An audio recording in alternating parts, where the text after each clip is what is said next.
ලියා ගන්න දෛශික සම්බන්ධ ගැටලු විසඳීම. දෛශික සම්බන්ධ ගැටලු විසඳීම. දැන් අපි දැන් තමයි ගණන් හදන්න පටන් ගන්නේ. මෙච්චර වෙලා තියරි කතා කරා. දැන් අපි ගණන් හදන්න පටන් ගන්නවා මේ දෛශික සම්බන්ධ ගැටලු විසඳන්න. ඒකෙදිත් පොඩ තියරි කැලලක් කතා කරන්නේ. දෛශික සම්බන්ධ ගැටලු විසඳීම කියලා ලියලා ඒකේ යටතේ ආපහු ලියා ගන්න සවිධි ෂඩාශ්‍රයක විශේෂ ලක්ෂණ. සවිධි ෂඩාශ්‍රයක විශේෂ ලක්ෂණ. මෙන්න මෙම සවිධි ෂඩාශ්‍රයක් තිබුණොත් ළමයි ටියුට් එකේ තියෙන ළමයි නම් ටියුට් එකෙත් මේ රූප සටහන මම දාලා ඇති. මට මතක විදිහට ටියුට් එකේ තියෙන 8 වෙනි පිටුවේ අන්තිමට. එතකොට ඒගොල්ලන්ට කැමති නම් එතරම් ලියන්න පුළුවන්. නැත්නම් අලුත් නෝට් එකේ ලියන්න ගැටලුවක් නැහැ. සවිධි ෂඩාශ්‍රයක විශේෂ ලක්ෂණ. මට කියන්න ළමයි මෙන්න මේ සවිධි ෂඩාශ්‍රයේ විශේෂ ලක්ෂණ මොනවද? එතකොට එහෙම මම ප්‍රශ්නයක් ඇහුවොත් දැන් වෙනසකට තියෙන්නේ මොනවා හරි හේතුවක් නිසා මුන් ටික කතා කරන්නේ නැහැ. සමහරට එකට එක හේතුවක් තියෙන්න පුළුවන් රෙකෝඩින් එක. ඉතින් මේ රෙකෝඩ් කරලා ඉවල YouTube දානවා මගේ කටහඬ ජාත්‍යන්තරයට යයිද කියලා හිතලා අහන ප්‍රශ්න වලට උත්තර නොදීන්නත් පුළුවන්. ගැටලුවක් නැහැ. ඔයගොල්ලෝ කතා කරා කියලා ඔයගොල්ලන්ගේ වීඩියෝ එක නම් යන්නේ නැහැ. ඉතින් ඔඩියෝ එක යනවා. ඒක නිසා උත්තර නොදීන්නත් පුළුවන්. ඉතින් මම ප්‍රශ්න අහලා මම උත්තර දෙන්නම්. එතකොට ගැටලුවක් නැහැ. ඉතින් මම මේ රෙකෝඩ් කරන්නේ දරුවෝ ඕගොල්ලන්ටම ආපහු වෙන මං කාටවත් මේව කරන්නේ නැහැ. ඉතින් ඕගොල්ලොන්ගේම සමහර ළමයින්ට කනෙක්ෂන් අවුල් තියෙනවා. සමහර ළමයි ඔන්ලයින් ජොයින් වෙන්න බැරි කමක් තියෙනවා. ඒ කියන්නේ එක හේතු නිසා සාධාරණ හේතුවකට නම් ගැටලුවක් නැහැ. මට ගොඩක් වෙලාවට දරුවෝ මම මේ ඔන්ලයින් එකට කැමති. මම ඔන්ලයින් පටන් ගත්ත දවසේ ඉඳන් මේ රෙකෝඩ් කරන්න පටන් ගත්තා. ඒකට හේතුව තමයි මම අකමැතිම දේ තමයි ළමයින්ට සබ්ජෙක්ට් එක මිස් වෙන එක. දැන් අපි පන්තියක දැන් නෝමල් ක්ලාස් එකක දරුවෝ උගන්වනකොට ඒ ළමයා එක දවසක් ආවේ නැත්තම් දැන් සාමාන්‍යයෙන් මම ගෲප් එකකට උගන්වන්නේ උපරිම ළමයි 30යි. එතකොට මේ ගෲප් එකට උගන්වනකොට එක ළමයි ටික භාගයක් විතර අඩු වුණා. එක හේතු තියෙනවා ඉස්කෝලේ වල ෆන්ක්ෂන් තියෙනවා සයන්ස් ඩේ තියෙනවා මොනවා හරි හේතුවකට ළමයි භාගයක් විතර අඩු වුණා. එතකොට මේ දවසේ පාඩම කරන්න ඒ කියන්නේ එපා වෙලා උගන්වන්නේ. අර ආපු ළමයින්ට සාධාරණයක් කරන්න ඕන නිසා උගන්වනවා. ඊට පස්සේ ඊළඟ දවසේ අන්න අර සෙට් එක එනවා. උන් කොහේ අර රවුමක් ගාලා මොකක් හරි එක්ක බිග් මැච් එකක් මොනවා හරි හේතුවක් නිසා උන් ක්ලාස් එක කට් කළා මොනවා හරි හේතුවකට මම දන්නේ නැහැ. ඊළඟ දවසේ එනවා. ඉතින් ඊළඟ දවසේ ඇවිල්ලා ප්‍රශ්න අහනවා. සර් මේක වෙන්නේ කොහොමද? දැන් පාඩම මිස් වෙලා. සර් මේක වෙන්නේ කොහොමද? සර් මේක වෙන්නේ කොහොමද? සර් මේක. ඉතින් මං කියනවා දැන් දරුවෝ ඕක මට ඔයාට උගන්වන්න පුළුවන්. එතකොට දැන් ඌ බිග් මැච් එකකට ගිහිල්ලා කියලා හිතමු. එතකොට ඒ ළමයා බිග් මැච් එකකට ගිහිල්ලා ඊළඟ දවසේ ඇවිල්ලා කලින් දවසේ ඒවයි ප්‍රශ්න අහනවා නම් ඒ ළමයාගේ කැපවීම ඒ ළමයාගේ උනන්දුව හින්දා. හැබැයි ඒකට මං උත්තර දිදී හිටියොත් ඒකේ තේරුම තමයි අනිත් ඒවුන් ඔක්කොමත් එක්ක අපි මැච් එක බලන්න ගියා සමාන. මොකද අපි පාඩම කරාට පස්සේ ආපහු ඊළඟ දවසේ ඒ කතා කරපු දේවල්ම අපිට ආපහු කතා කරන්න බෑනේ. ඒක තේරුමක් නැති වැඩක්. එහෙම කතා කරන එක තේරුමක් නැති වැඩක්. ඒක නොකළ යුතු දෙයක්. ඒක නිසා මම සාමාන්‍යයෙන් ළමයි පන්තියේ කට් වෙනවට අකමැති. ඉතින් දැන් අලුත් තාක්ෂණයත් එක්ක අපි හැම වෙලාවෙම පොසිටිව් විදිහට හිතන්න ඕන. අපිට මොනවා හරි හේතුවක් දැන් ඉතින් සාධාරණ හේතුවක් නැහැ සර් මම මෙන්න මෙහෙ ගියා කියන්න. මොකද ලොක්ඩවුන් සීසන් එකනේ. ඒ වුණාට මොනවා හරි හේතුවක් නිසා ලොක්ඩවුන් නැති කාලෙත් අපි ඔන්ලයින් කරානේ. මොනවා හරි හේතුවක් නිසා Tamanට නොවැළැක් කිය හැකි හේතුවක් නිසා Tamanට මගුල් ගියා මල ගියා මොකක් හරි එකක් නිසා Tamanට වැස්ස කරන්ට් එක නැහැ. ওই මොනවා හරි හේතුවක් නිසා ක්ලාස් එකට එන්න බැරි වුණොත් අනිවාර්යයෙන්ම රෙකෝඩින් එක බලන්න උදව්වක් වෙනවා. ඒක නිසා තමයි මම රෙකෝඩ් කරලා රෙකෝඩින් එක දාන්නේ. සමහර වෙලාවට මම රෙකෝඩින් එක YouTube දානවා ඕනම ළමයට බලා ගන්න. සමහරට ඕගොල්ලන්ගේ යාළුවන්ට ඒක ෂෙයා කරන්න පුළුවන්. ඒක ගැටලුවක් නෑ. ඒ වුණාට මම කැමති සමහර ළමයින්ට ඒ කියන්නේ නිකන් අර මමත් ඒ කාලේ එක ළමයින්ගේ කාඩ් ඉල්ලගෙන එක ක්ලාස් වලට ගිහිල්ලා බලලා තියෙනවා. ඒක නිසා ෆීස් ගැන ප්‍රශ්නයක් නෙවෙයි නෝට මම කැමති කවුද මේගොල්ලෝ බලන්නේ කියලා කවුරු හරි සල්ලි මොනවා හරි ප්‍රශ්නයක් තියෙන ළමයෙක් හරි ඉන්නවනම් සර් මෙයාට ටිකක් අමාරුයි. ඒක නිසා මේ ක්ලාස් එකට ජොයින් කරගමුද කියලා අහනවා. මම කියනවා කමක් නැහැ මට සල්ලි ප්‍රශ්නයක් නැහැ. අනිවාර්යයෙන්ම උනන්දුවක් කැපවීමක් තියෙන ළමයෙක් ඉන්නවනම් අපි ක්ලාස් එකට ජොයින් කරගමු. සල්ලි ගැන හිතන්න එපා. ඉතින් ඕගොල්ලන්ගේ යාළුවොත් එහෙම මොනවා හරි තියෙනවනම් මාව කියන්න. එතකොට මම යාව කන්ටැක්ට් කරලා එයාට පුළුවන් උදව්වක් කරන්න. එහෙම ඕගොල්ලෝ ගැන එහෙම කිසිම දෙයක් මම හැමදාම කියනවා. සමහර වෙලාවට මම ඕගොල්ලොන්ට වැඩිපුර කතා කරනවා. 2022 2021 ළමයින්ට එච්චර කතා කරන්නේ නැහැ.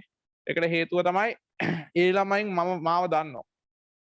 මම කියන මිනිස්සෙක් මොන වගේද කියලා දන්නවා. ඕගොල්ලෝ සමහරවිට තාම මාව මේ දන්නේ නැහැ. සමහර වෙලාවට අපි මාසයක් දෙකක් තමයි මීට් වෙලා තියෙන. ඒක නිසා ඔන්ලයින් අවුරුද්දක් විතර කරාට ඔන්ලයින් වනේ මේ දුරින් කතා කරාට ලං වෙලා එහෙම ළඟදී හමු වෙලා කතා කරේ බොහොම අඩු පිරිසකට. ඒ නිසා මාව දන්නේ නැතුව ඇතේ. එහෙම ලොකු ප්‍රශ්නයක් නැහැ. කවදාවත් ෆීස් ගෙවන්න බැරි වුණා එහෙම කියලා ක්ලාස් එකකට සහභාගී නොවී ඉන්න එපා. අනිවාර්යෙන් සහභාගී නොවී ඉන්න එපා. අනිවාර්යෙන්ම සහභාගී වෙන්න. ඒක ගැන අම්මලා තාත්තලා බලාගනි. නැත්තම් මොනවා හරි අවශ්‍යතාවයක් තියෙනවා ඕගොල්ලෝ හෝ අම්මලා තාත්තලාට කියන මට කතා කරන්න කියලා. දැන් අපි කතා කරේ මෙන්න මේ රෙකෝඩ් කරන එක මතක් වුන නිසා ඒක කතා කරේ. මෙන්න මෙහෙම සවිදි ෂඩාශ්‍රයක් තියෙනවා. මෙන්න මේ සවිදි ෂඩාශ්‍රයේ විශේෂ ලක්ෂණ අහපු ගමන් පන්තියේ ඉන්න ළමයි දැන් මම හැමදාම ඔය ප්‍රශ්නේ අහනවා. එතකොට ළමයි කියන්නේ සර් සවිදි ෂඩාශ්‍රයක පාද 6ම සමානයි, කෝණ 6ම සමානයි, අභ්‍යන්තර කෝණයක් 120යි, බාහිර කෝණයක් 60යි. මම අහන දරුවෝ එතකොට මට ඕන ඕක නෙමෙයි. ඕක නෑ සවිදි ෂඩාශ්‍රයක ලක්ෂණනේ. මට ඕන සවිදි ෂඩාශ්‍රයක විශේෂ ලක්ෂණ මොනවද කියලා. විශේෂ ලක්ෂණ. විශේෂ ලක්ෂණ කියන්නේ මෙන්න මේවා. ඒ කියන්නේ අපි සාමාන්‍ය විදිහට අපිට පේන්නේ නැති දේවල්. මෙන්න මේ AB කියන රේඛාවයි FC කියන රේඛාවයි ED කියන රේඛාවයි සමාන්තරයි කියලා ඕගොල්ලෝ දන්නවද? ඔව්. එහෙම හිතමු. දන්නේ නැති වුණාත් ඔව් දැන් දන්නවා. ඒ කොහමද? දැන් මං කිව්වනේ. අන්න එතකොට මං දන්නවා. හරිද? මේක දැන් AB සමාන්තරයි FC සමාන්තරයි ED සමාන්තරයිද කියලා කිව්වාම දැන් ඔව් දන්නවා හේතුව මේ සර් කියලා තියෙනවා. හරි.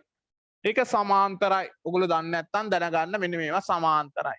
ඒ වගේම FC කියන දිග මේ රේඛාව දිග කියන්නේ දෙක වාරයක් AB දිග. AB වගේ දෙගුණයක් තමයි මේක. ඒකම තමයි ED වගේ දෙගුණයක්. ඒ කොහොමද එහෙම වෙන්නේ? ඔව් සර් කිව්වා. හැබැයි ඉතින් කිව්ව පළියට ඒක පිළිගන්න එපා. ඒක ඇඳලා බලන්න. මෙන්න මෙහෙම මේ ඔක්කොම පාද මේව කරා මේක 1 ලක්ෂයක් කරහා යන්න ඕන බලන්න. මේ දිගයි සමානයි. මොකද මේක අංශක 60ට කැඩෙන්නේ. සමපාද ත්‍රිකෝණ වලට කැඩේ. එතකොට මේ ඒකාන්තර කෝණ සමාන්තර වීමත් කතා කරන්න පුළුවන්. මේක 60 නම් මේක 60යි 60යි මේ ඔක්කොම එතකොට සමාන්තර වීම නම් හරි. මේකයි සමාන්තරයි මේකයි සමාන්තරයි ඒකාන්තර කෝණ වලින් මේව සමාන්තර. ඒ වගේම මේව සම්පාද ත්‍රිකෝණ නිසා මේ පාදයට මේ පාද සමානයි මේ පාදයට මේ පාද සමානයි එන්නේ එහෙනම් මේ දෙකත් හරි. FC කියන්නේ AB වගේ දෙගුණයක්. ඔන්න ඔය විදිහට අපිට විශේෂ ලක්ෂණ ගැන අයිඩියා එකක් ගන්න පුළුවන්. මේ දෙකම සම්බන්ධ වුණාම අපිට එකකින් ප්‍රධාන ප්‍රතිඵලයක් එනවා. මොකක්ද? FC දර්ශකය තිබුණොත් FC දර්ශකය කියන්නේ 2යි AB දර්ශකය කියලා ලියන්න පුළුවන්. නැත්නම් ED දර්ශකය වගේ දෙගුණයක් කියලා ලියන්න පුළුවන්. සමාන්තර වීමක් තියෙනවා. විශාලත්වය අතර සම්බන්ධතාවයක් තියෙනවා. අභිදිශාත් සමානයි. එහෙනම් FC දර්ශකය කියන්නේ AB දර්ශකය වගේ දෙගුණයක්. AB දර්ශකයේ විශාලත්වය දෙගුණයක් තියෙන සමාන්තර අභිදිශාව සමාන දර්ශකයක්. ඒ වගේම තවත් ලක්ෂණයක් ගත්තොත්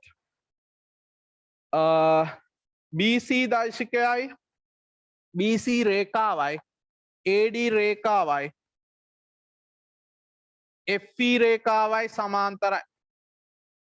මේ රේඛා තුන සමාන්තරයි.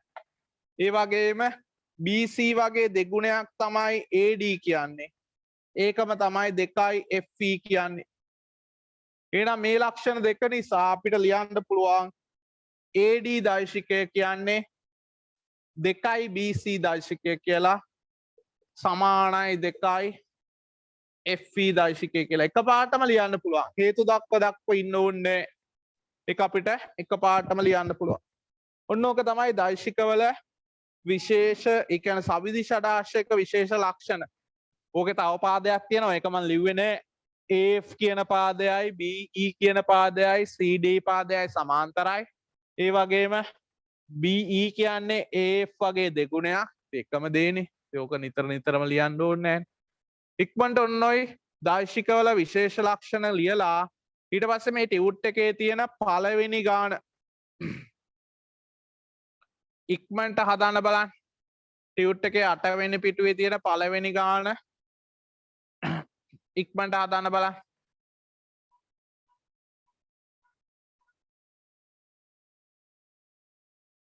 ABCD සවිදි ෂඩාශ්‍රයක AB සමානයි සිම්පල් Aද BC සමානයි Bද නම් පහත ඒවාහි අගය AB ඇසුරෙන් සොයන්න.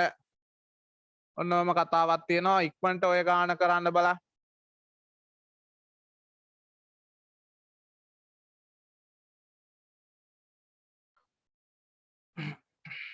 හරි ළමයි මම හදන්නම් මම උදව් වෙන්නම් හැම ළමයෙක්ම බෝඩ් එක දිහා බලන්න ඕගොල්ලන්ට හදන්න පුළුවන් අතරමැද ඉන්නවා හරි ගැටලුවක් නැහැ හැම ළමයෙක්ම දැන් පොත් අහලා බෝඩ් එක දිහා බලන්න ඕගොල්ලන්ට try කරන්න ඕන තරම් ගණන් ටියුට් එකේ තියෙනවා ඒ කියන්නේ අද දවසේ ඉවර වෙද්දී අවංකම ඕගොල්ලන්ට මම දෙනවා homework විදියට පළවෙනි ගණන් 49ම හදන්න ඒක නිසා ඕගොල්ලෝ අනේ සර් මගේ ගාන සර් හදන්න එපා කියලා පසුතැවිලියෙන් එපා ඕන තරම් ගණන් තියෙනවා ටියුට් එකේ.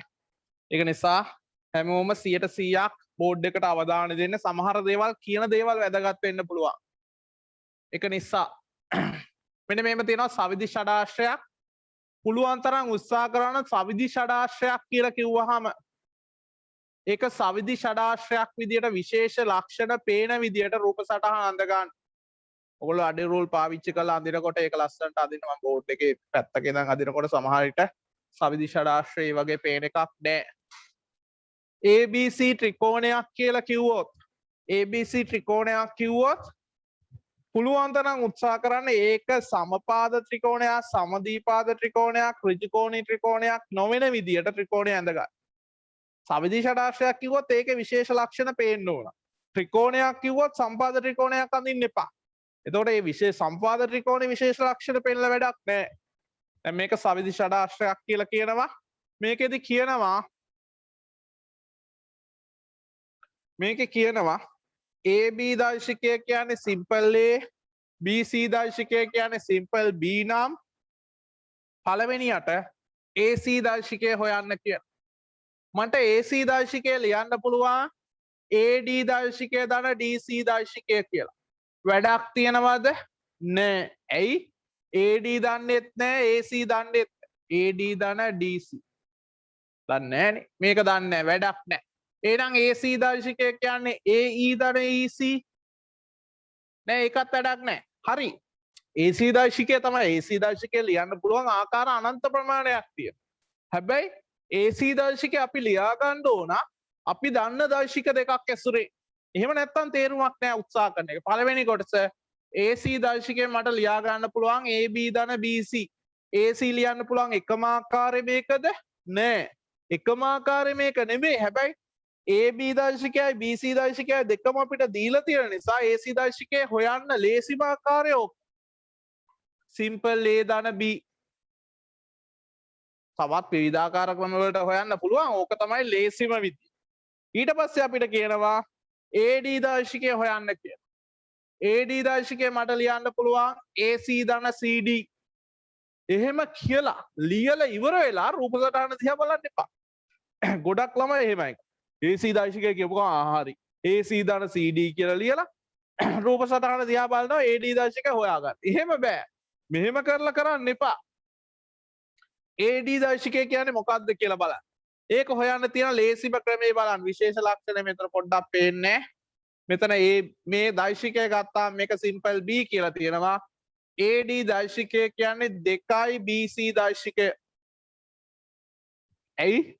AD කියන එකයි BC කියන එකයි සමාන්තරයි BC BC වගේ දෙගුණයක් දිගයි AD දර්ශකය. එහෙනම් මේක 2යි B දර්ශකය කියලා ලියන්න පුළුවන්. ඕක තමයි දෙවෙනි කොටසෙන් අපෙන් අහලා තියෙන වෙන විකල්ප ක්‍රම වලට යන්න එපා.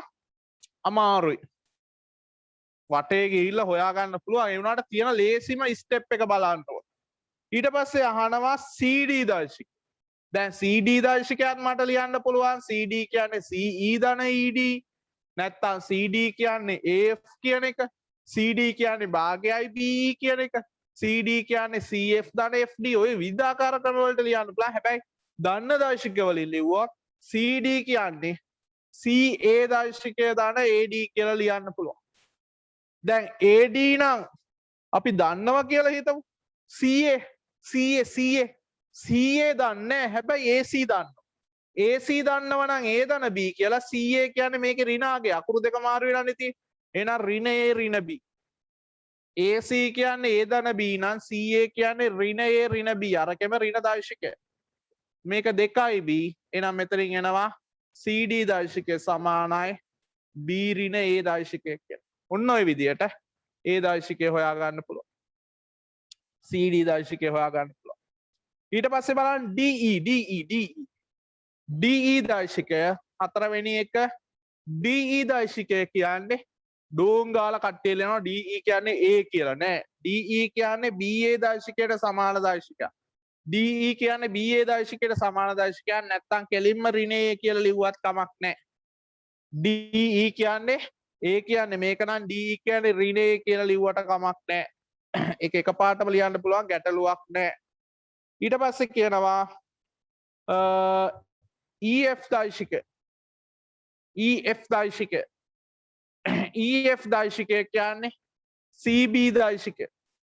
CB දර්ශකය. BC කියන්නේ නම් BCB කියන්නේ ඍණ B. ඍණ B දර්ශකය කියලා පස්වෙනි කොටස එනවා. ඊට පස්සේ FA දර්ශකය හොයන්න තියෙනවා. FA දර්ශකය කියන්නේ DC දර්ශකය. අභිදිශාව ගැන සඳහන් කරන්න FA කියන්නේ මෙහෙ ඉඳන් පල්ලෙහාට එනම් මූට සමාන මූ CD DC නෑ sorry FA ට සමාන DC මිසක් CD නෙමෙයි. හොඳට මතක තියාගන්න. මේක දිශාව මෙහෙට තියෙන දර්ශකයක්. එහෙනම් මේකත් පල්ලෙහාට එන්න ඕන. එහෙනම් DC CD නම් හෙව්වා B ඍණ A කියලා. මේකේ ඍණාගය මේක ඍණේ වැඩි කරාම A ඍණ B වෙනවා. ඔක තමයි FA. ඒ වගේම AE දර්ශකය. AE කොහොමද කරන්නේ? AE බෝඩ් එක දිහා බලන්න. AE බෝඩ් එක. AE කො? AE කියන්නේ මේක. AE කියන එක ලියන්න පුළුවන් AD ධන DE කියලා. AE කියන එක ලියන්න පුළුවන් කැමති නම් මේක ලියන්නත් පුළුවන්. AE කියන එකයි BD කියන එකයි සමානයි. AD ධන DE කියලා ලියන්නත් පුළුවන්. AD දැනගන්නත් ඕන DE දැනගන්නත් ඕන. ඔව්. DE දැනගෙන තියෙන AE කියන්නේ AD ධන DE. එතකොට AD කියන්නේ 2B. DE කියන්නේ ඍණ A. ඔන්න ඔය විදිහට AE කියන එක ලියන්න පුළුවන්. FC කියන්නේ මේක. FC දර්ශකය කියන්නේ 6 7 FC කියන්නේ 2යි AB දර්ශකය නැත්තම් 2යි A කියලා එකපාරට ලියන්න පුළුවන්. ගැටලුවක් නැහැ. උත්තර ටික හරිනම් ওই විදිහට ලියන්න පුළුවන්. හේතු දැක්වීම අත්‍යවශ්‍ය නැහැ. හේතු තියෙනවා නම් නිකන් අතරමැද FC කියන්නේ 2යි AB කියලා ලියලා 2යි A කියන එක ලියන එක ලස්සනයි. ඒක එහෙමම ලියන්න අනිවාර්ය නැහැ. Tamanට කැමති විදිහකට ලියන්න පුළුවන්. එකපාරට පුළුවන් නම් ඒත් ලියන්න. හරිද ළමයි? ප්‍රශ්න තියෙනවද? ප්‍රශ්න තියෙනවා නම් අත උස්සන්න. නෑ ප්‍රශ්න තියෙනවා නම් අත උස්සලා හරියන්නේ නෑ නේ යාළුවෝ. ප්‍රශ්න තියෙනවා නම් ආන්න. හදලා ඉවර නම් අත උස්සන්න.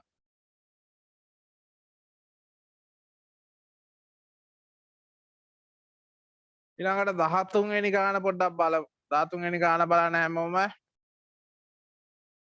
අනිත් ගාන අතරින් පතවත් හදනවා. 13 වෙනි ගාන 13 වෙනි ගාන මෙන්න මේම කතාවක් තියෙන්නේ. ABC ත්‍රිකෝණයේ AC පාදයේ මධ්‍ය ලක්ෂ්‍ය MV. එතකොට ABC ත්‍රිකෝණයක් ඇඳ ගන්න. AC පාදයේ මධ්‍ය ලක්ෂ්‍ය MV AB දර්ශකයේ සමානයි simple A BC දර්ශකය සමානයි සිම්පල් B වේ පහත් ඒවා AB ඇසුරෙන් සොයන්න නොම තියෙන ලස්සන්ට ABC ත්‍රිකෝණයක් ඇඳ ගන්න ඊට පස්සේ ඒකේ ගාන හදන්න පටන් ගන්න ඔය ලක්ෂණ ටික ලියලා ඉවර වෙලා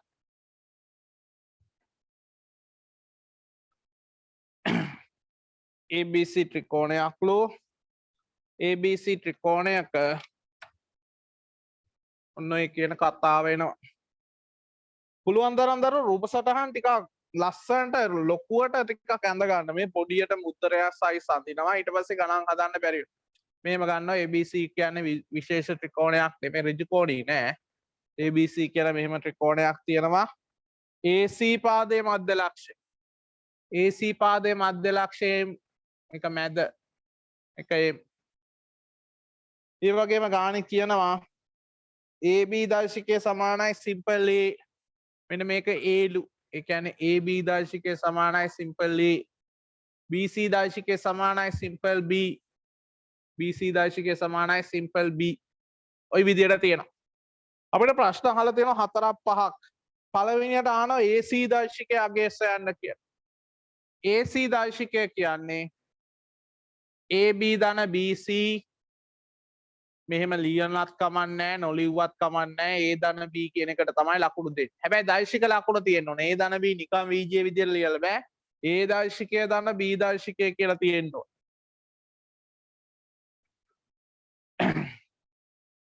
ඊට පස්සේ CB දර්ශකය අහනවා. CB